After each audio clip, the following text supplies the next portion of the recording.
Layo ka dyan! Lindol, lakas!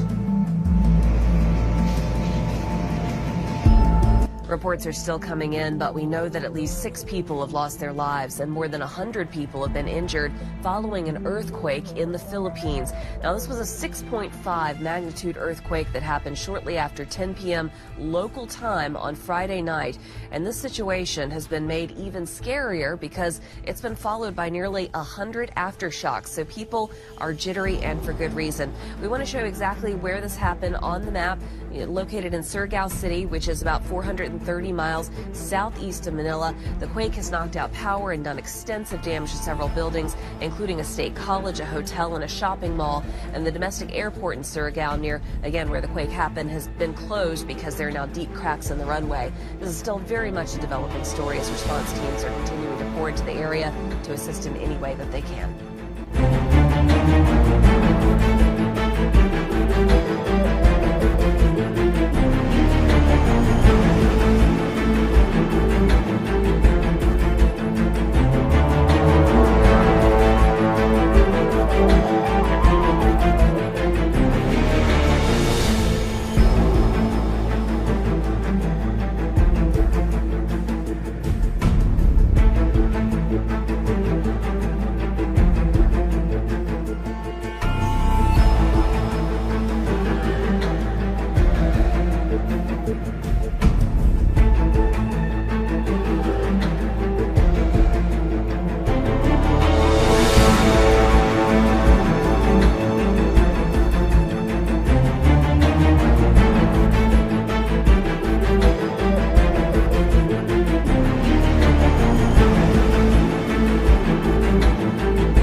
Begin tonight with the issuing of an official catastrophic warning for New South Wales residents. The Rural Fire Chief this afternoon saying, quote, "You will not outrun these fires. These are the worst possible conditions." This came after we hit record temperatures of 46.9 in Penrith and 46.8 in Richmond. But regionally, bushfires are the grave concern. 49 of them are currently burning across the state. 17 are out of control. The regions highlighted in red there are facing, as we said, catastrophic conditions within hours. The Rural Fire Service further warning people there, if you're caught out in the open, you are likely to die. At Orange, in 40-degree heat, firefighters battle a blaze in a wrecking yard, trying quickly to stop it spreading, as here and across New South Wales, thousands more are on standby, preparing for the unprecedented. It's not another bad fire weather day. This is as bad as it gets. For the first time in 4 years, parts of the state face a catastrophic fire danger, with several hours of blasting hot winds forecast. Fires will start easily and spread extremely quickly. Often, the fire can be consuming property before anyone's even been able to detect it.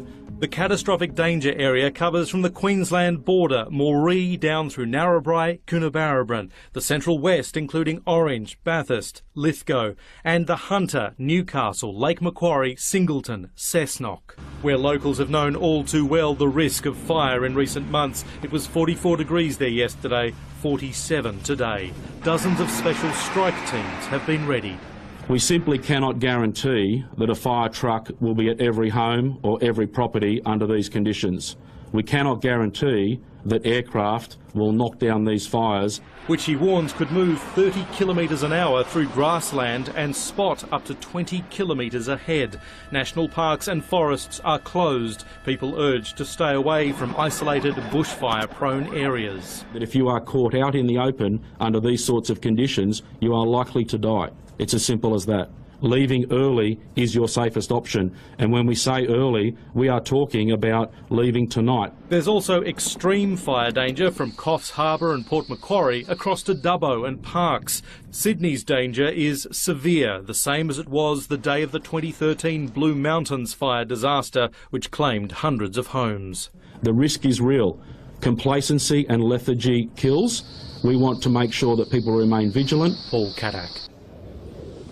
Finding a sheltered place to park a ship off Antarctica can be a problem, but not on this occasion. Running the nose of the 12,000-ton Russian research vessel up against the glacier gives the scientists on board the perfect platform to carry out their work. This has to be one of the most extraordinary places on the planet. I am on the edge of Antarctica, and what you see behind me is the Mertz Glacier. This glacier runs from the East Antarctic Plateau right down to the sea, and when it reaches the sea, the glacier comes out 40 kilometres over the ocean to where we are here.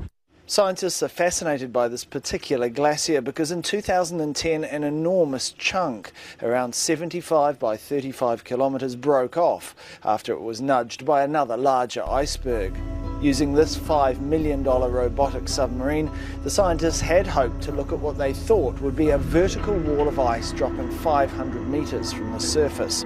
But to their surprise, the team discovered a huge underwater cavern beneath the glacier. The seawater was warmer than they'd expected, and there was surprising evidence of melt. So we went really close to the ice and discovered that it was kind of a really rotten ice. Everything was kind of melting away, a lot of kind of holes in the ice, and yeah, completely rotten. We were not expecting that on the glacier really, and especially not at this depth and kind of so far into the glacier. The discovery is consistent with other findings in this part of Antarctica. Scientists have found warm ocean currents are now flowing further south, resulting in increased glacial melt. This team are keen to know what effect this is having on life on the sea floor and deploy the submarine again. Here, at a depth of 900 metres, they have a rare opportunity to take samples and observe a wide variety of cold water species. To have the capacity to take those sorts of images and collect specimens and know exactly where they came from is amazing, and to witness the behaviour at the same time, the beautiful moment where the holothurian, the sea cucumber, was dancing. In such an unexplored environment, everything is of interest. The samples will now be taken back to the scientists' labs. Numerous tests, including DNA analysis, will be carried out to create a map of this rich and diverse marine environment. The Southern Ocean produces a large part of the nutrients that support life in the rest of the world's oceans. Changes here will affect us all. Tarek Basley, Al Jazeera, Mertz Glacier, East Antarctica. And today we're talking about a possible executive order aimed at expanding religious freedoms. The E-Team's James Girardi spoke with people fighting for and against this executive order. He's here now with all the details you need to know. Good morning, James. Good morning, guys. Yeah, this morning, sitting somewhere on the desk inside the Oval Office is an executive order experts say will likely do many things, one of which is allowing religious business owners to deny service to gay, lesbian, or transgender people, arguing it's their right to do so because of their religious beliefs. But LGBT advocates say this is simply legalizing discrimination. We've seen this play out before. Laws called Religious Freedom Restoration Acts. 21 states have passed religious freedom laws, not including Ohio. These laws, they aim to make sure that religious freedom is held in the highest regard in the court system. Opponents, though, say this is in direct response to the legalization of same-sex marriage in 2015. This would, they argue, allow florists, bakers, wedding venues to deny marriage services to gay couples. New this morning, I spoke with people on both sides of this fight. Listen. The court, in a 5-4 decision in enacting legalization of homosexual marriage, tying it to the 14th Amendment, presents a clear and present danger to religious liberty to churches all across the country. But they should not be able to then use those beliefs to somehow harm another person. First Amendment protections are a shield, and laws like the RFRAs that are being proposed or this potential executive order are trying to turn those into a sword to say I can use my beliefs to somehow actually harm you. That's not okay. So you may remember this became national news in 2015 when Indiana and then Governor Mike Pence signed that state's RFRA bill into law. Indiana lost millions of dollars in tourism revenue, and the NCAA even threatened to pull the Final Four from Indianapolis. The General Assembly wound up changing the law to explicitly say that it will not permit discrimination. U.S. immigration officials are reportedly stepping up efforts to round up people who are in the country illegally. In a series of raids this week, authorities arrested dozens and dozens of undocumented immigrants. The government says it's simply enforcing the law and that the raids target those with known criminal records. But some advocacy groups say some people without criminal records have been included. They're calling it the first major action since President Trump signed an executive order on immigration last month. Alex Ozols is a criminal defense and immigration attorney, and he joins us now. Alex, what can you tell us about the people who are being rounded up? So a lot of the people who've been rounded up, the ICE is saying that it's criminals. They're saying that it's murderers, that it's rapists. There was 161 people recently in Los Angeles. But what we're hearing from advocacy groups and from other people is that it's not necessarily these terrible people that they're saying they're rounding up. Some of these people are families. Some of these people have been in the country legally for 10, 20 years. So we're getting real conflicting reports from what ICE is saying is occurring and what the actual families or individuals in those areas are saying is occurring. So if these people do have criminal records, why are they out in the street in the first place? So that's very interesting, and knowing how this actually works, it's quite strange to me. So if someone goes to court and they get a conviction and they don't do any jail time, then they go out on the streets, they don't do any prison time, they go out on the streets, they're on probation, and ICE doesn't pick them up for a year or two generally because they're so backed up. Now, if they get prison time or jail time, so let's say they committed a murder, they got prison time or jail time, then ICE would pick them up right from the jail when they get released. So it doesn't make any sense for them to say that they're picking up murderers or rapists or someone who committed a severe crime. It just doesn't make any sense. Those people would have been picked up right when they left custody. The chances of them getting out, leaving custody, then getting picked up by ICE a long time later, there's something going on here. There's something that's not true, or there's something in the reports that just doesn't add up. So tell me, what comes next for the families and the people who are arrested? What do they need to know? I mean, they need to know that each person has a right to a deportation hearing. I've been hearing rumors that ICE officers are putting people on a bus. That's just completely wrong. That's against the law. If that's actually happening, that's against the law. Everyone has a right to a deportation hearing. And just because you've had a criminal offense in the past, or just because you're undocumented, that doesn't necessarily mean you're going to get deported. There's a lot of factors that go into it. Are you in the U.S.? Do you have a family? How long have you been in the U.S.? What are your children doing? Are you working? Are you paying taxes? All of these things go into it as well, and these people need a deportation hearing. So if this is happening with them or the families, they need to contact an attorney, contact some sort of legal advocacy group so they can have their rights in court. On Friday, employees at the Los Angeles LGBT Center were shocked to find racial slurs and profanity against the LGBT community spray-painted across the outer walls of one of the center's buildings.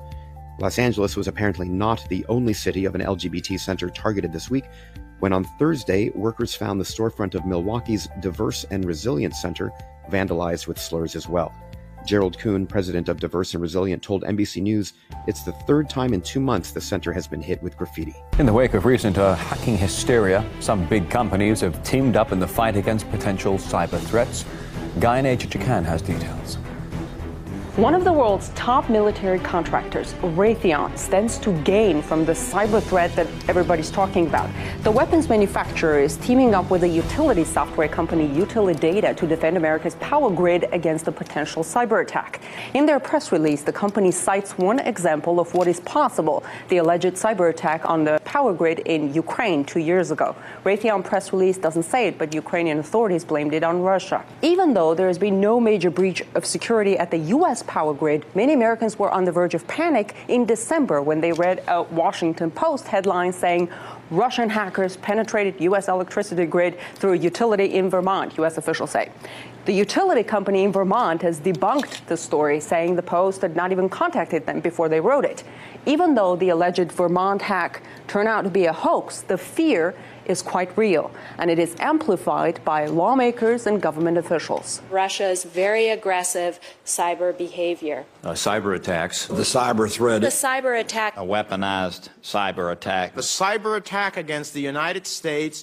Cyber warfare. Cyber warfare. The cyber hack. The use of cyber tools. Incredibly sophisticated cyber attack. Russia and the hacking. It seems the cyber fears of this new age will help the military-industrial giant Raytheon expand its already very profitable business. Raytheon is the Pentagon's third largest supplier. The company, which among other things produces Tomahawk missiles and missile defense systems, has made a lot of money on conflicts and tensions in the world. The value of their stocks has quadrupled since 2001. Last year, Raytheon reportedly spent almost $5 million on lobbying and over $3 million on contributions to political campaigns. Michael Maloof, former Pentagon official, with me now. Michael, with everybody now talking about cyber warfare as a real possibility, do you think we're seeing a cyber industrial complex forming? Well, it's going to happen inevitably. First of all, cyber warfare is very high on the in the minds of defense experts. And frankly, our grid system is highly vulnerable. How profitable this cyber threat is going to be for these companies, you think? Well, inevitably, it's going to be quite profitable, but they're in the business to make money, and defense spending is going to continue and is going to go up. So whether it's to harden the grid or whether it's to build new generation aircraft or what have you, defense spending inevitably is going to go up, and President Trump has already promised that to the military. Michael Maloof, thank you very much. While defending against the cyber threat is public service, the money and power gained through this expanding field may not be. In Washington, I'm Ganesh Chekyan, RT. Iran's National Security Council Secretary Ali Shahkani has said that Russia can use Iranian airspace in the fight against terrorism in Syria. However, Iran's official IRNA news agency quoted Shahkani as saying that the agreement requires joint decisions and comprehensive expert studies to support operations. Now at 11, Bay Area-bound passengers scared to fly after their pilot goes on a rant before takeoff. United Flight 455 was about to go from Austin, Texas to SFO when the pilot's outbursts started. Passengers tweeted about their distress. KPIX5's Andrea Borba talked to some of those travelers who just landed. Andrea. Well, Brian, Juliet, this all happened before flight attendants had a chance to even pass out the peanuts. First, passengers were confused, then they were concerned, and then the pilot was eventually relieved of her duties. United Flight 455 from Austin, Texas to SFO got off to a strange start Saturday afternoon. The captain was late. She shows up dressed like a civilian and asked us to take a vote to see whether we should have her change into her uniform or fly as is. Then passengers tell KPIX5 it only got odder. She was venting. She mentioned her divorce. She started off by saying that she had not voted for either Trump or Clinton because they're a bunch of liars. Yeah, so that's an odd way to start off the welcome to your flight. But yeah, it just really sort of went downhill from there and didn't make a lot of sense to any of us. That's when about 20 passengers said they didn't feel safe with her in the cockpit and got off the plane. Passenger Randy Rice sent this tweet to United. So y'all, I'm shaking right now. I just left my United Flight 455 because the captain demonstrated that she was not mentally in a safe space. She was not on the right state of mind. We were a little afraid having someone that was somewhat unstable flying the plane. United Airlines issued this statement. We hold our employees to the highest standards and have replaced this pilot with a new one to operate the flight, which has since departed from Austin. We apologize to our customers for the inconvenience. United put a new flight crew on the plane, and Flight 455 left about 90 minutes late. to San Francisco. Fox News Alert, continued developments as North Korea launches another ballistic missile, setting up a major international test for the Trump administration. Some would say its first international test. Japanese Prime Minister Shinzo Abe speaking at a hastily arranged news conference in the Winter White House, calling the missile test, quote, absolutely intolerable. President Trump saying the United States backs Japan 100%. To South Florida in a minute. But first, Garrett Tenney, who's tracking the developments here in Washington. Hi, Garrett. Hey, Leland. North Korea has not made it a secret that its goal is to develop a nuclear missile that's capable of hitting the United States, and it has aggressively been working towards that goal. A spokesman for the U.S. Strategic Command tells us they detected the missile launch yesterday evening and that it was likely a medium or intermediate range ballistic missile, meaning it didn't have the range to reach the U.S., but could have easily reached a number of U.S. allies in the region. The missile eventually landed outside of Japan's territorial waters, but the pace and scale of these tests continue to be a major concern. In the last year, North Korea has attempted 24 missile launches and 2 nuclear tests. This latest test is the first, as you mentioned, since Donald Trump became president and is widely seen as North Korea testing the new administration, a point Senate Minority Leader Chuck Schumer made this morning on CBS's Face the Nation. North Korea has shown itself to be an irresponsible nation in every way, and I'm sure they're testing President Trump. I was glad he issued the statement with the Prime Minister of Japan, but he also ought to do it quickly with South Korea. South Korea is probably more susceptible to North Korea's virulence than any other country. And for its part, South Korea has strongly denounced North Korea's latest ballistic missile launch, saying it shows Pyongyang is fanatically obsessed with nuclear and missile development. And hours after the launch, the head of South Korea's Joint Chiefs of Staff said their military stands ready to respond immediately to any provocation that threatens their safety, and warned that if the northern regime does not give up its delusion of nuclear and missile provocations, that they will ultimately destroy themselves in the near future. Not over yet. Relatives of military police officers in the Brazilian city of Victoria blockade police stations here and across the state of Espírito Santo. Governor, we are waiting for an agreement. This won't end. We won't give up. Don't think you can push us over. You're not going to achieve it. The officers were ordered back to work hours before, but their families say they'll continue to the fight for higher pay. Members of the military police are forbidden to strike here, so their relatives took the lead. Late at night, they blocked an ambulance sent to ferry officers out of the barracks, many of whom are at a breaking point. Helicopters on the station roof produced better results. Their relatives say they're being forced into action. This is a low blow from the government. It wants us to believe that the cops are sick. They're cheating the population and are pretending they're sick. Earlier in the day, some police officers could be seen around town.